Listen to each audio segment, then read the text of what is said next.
Assalamualaikum dan salam sejahtera.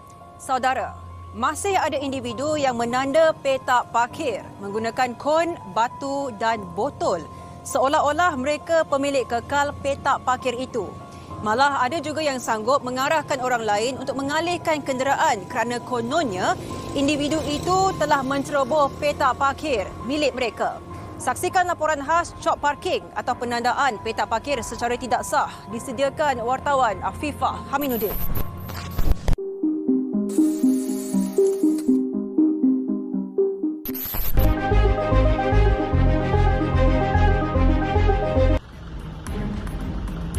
Penduduk di kawasan perumahan Pangsapuri kos rendah sekitar Bukit Serdang, Selangor sememangnya tidak asing lagi dengan isu penandaan petak parkir secara tidak sah sejak 10 tahun lalu. Saya pun ada cakap dengan saya punya pentutuk, janganlah buat hal macam ni sebab dia orang kasih respon saya kan. Encik, saya balik tata tempat semua tepi punya kontor sudah pak.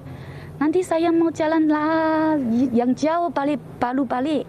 Saya balik bukan pukul 8, 7. Mungkin tengah malam macam tu. Siapa yang menjagakan keselamatan saya? Sebab tu saya tengah macam ni saya pun susah hati lah. Tambah Chang Keng Su lagi, budaya menanda atau cop petak parkir di kawasan Pangsapuri 5 tingkat itu semakin menebal apabila majoriti setiap unit perumahan terbabit memiliki lebih 2 kenderaan. Susulan itu, kru 999 membuat pemantauan di sekitar Seksyen 11 Seri Kembangan Selangor dan hasil tinjauan mendapati majoriti petak parkir kawasan perumahan Pangsapuri itu telah ditanda oleh penduduk yang tidak bertanggungjawab. Pelbagai barangan digunakan sebagai penanda parkir, antaranya kon, batu dan botol. Malah ada juga yang meletakkan pasu bunga di tengah jalan sehingga boleh menyebabkan kemalangan. Lebih mengejutkan, lensa intipan 999 sempat merakam tindakan segelintir individu yang sedang menanda parkir mereka, termasuklah individu berusia lingkungan 30-an ini.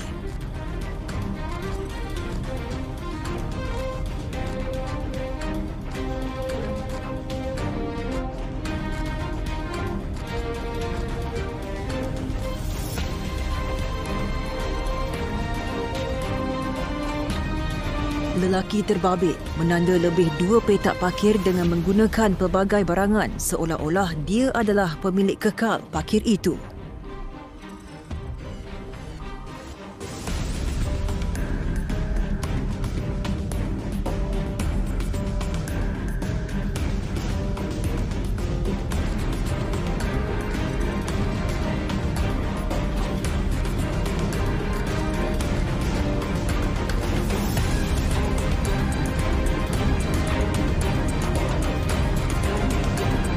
Kira-kira 200 meter dari lokasi kejadian, seorang individu dilihat sedang menyembur cat pada petak parkir dan menulis nombor pendaftaran kenderaannya sebagai tanda.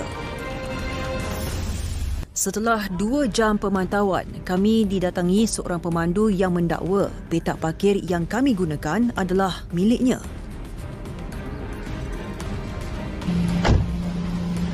Ya, bos? Yes? Oh, ni parking je? Ya. Oh, sorry. Oh, sini, sorry, I nak tanya. Sini kalau nak parking kena bayar ke macam mana? Sebab kawan I dia baru masuk rumah sini. Saya tengah tunggu dia kejap. Tak payah bayar ke? Oh, tak payah bayar. So, sini... Orang taruh parang tu jangan parking. Oh, okay, thank you. Situasi ini menyebabkan penghuni lain terpaksa meletakkan kenderaan di bahu jalan sehingga boleh menjejaskan keselamatan dan keadaan lalu lintas terutamanya ketika waktu puncak. Jam sekarang menunjukkan 7.30 malam dan kami kini kembali ke kawasan intipan. Apa yang dapat dilihat, keadaan kawasan parking yang kosong pada waktu siang kini mula dipenuhi oleh kenderaan-kenderaan yang telah cop parking mereka terlebih awal untuk memudahkan urusan mereka. Dan pemilik-pemilik kenderaan ini dipercayai baru pulang dari kerja.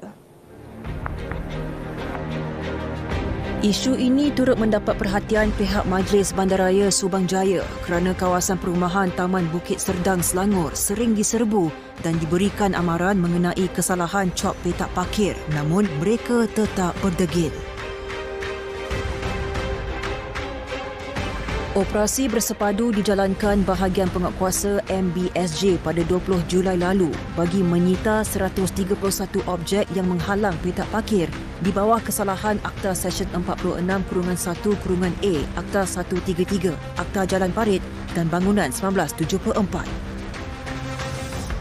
Sehingga Julai 2022, kita dapati sebanyak 14 aduan yang berkaitan dengan isu tempat letak kereta ini telah kita rekodkan. Kita tahu ini sebenarnya adalah merupakan satu kesalahan untuk mereka memonopoli, tetapi disebabkan kerana kurangnya kesedaran perkara ini dan berlaku, dan kesan daripada itu adalah ada penduduk yang mungkin tak berpuas hati akan menyebabkan bertindak merosakkan kenderaan atau ada yang menimbulkan perbalahan yang boleh menyebabkan pergaduhan dan sebagainya. Tambah Datuk Johari, pihaknya turut menjalankan sebanyak 164 tindakan operasi serta menyita 583 objek disebabkan oleh segelintir masyarakat yang masih bersikap sambil lewa dalam hak dan limitasi sebagai pengguna harta benda awam.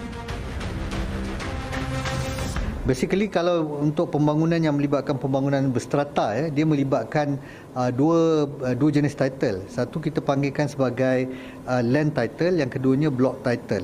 Bagi land title ni, ini merupakan kawasan harta bersama yang diurus oleh pihak JMB ataupun MC, merangkumi kawasan-kawasan seperti tempat letak kenderaan, kawasan longkang, lampu jalan, taman dan sebagainya. Walau bagaimanapun, bagi block title, kawasan harta bersama ini kebiasaannya adalah sehingga perimeter longkang saja, dan kawasan-kawasan jalan awam seperti yang saya sebutkan tadi adalah sebenarnya merupakan longkang ataupun kawasan jalan yang diuruskan oleh majlis. Jadi kalau sekiranya kita menerima aduan yang seumpama ini, kita akan ambil tindakan. Kerjasama yang erat oleh pihak Badan Pengurusan Bersama JMB dan Perbadanan Pengurusan MC turut diperlukan dalam mengurus tadbir aset strata berangkumi kemudahan infrastruktur termasuk kawasan petak parkir.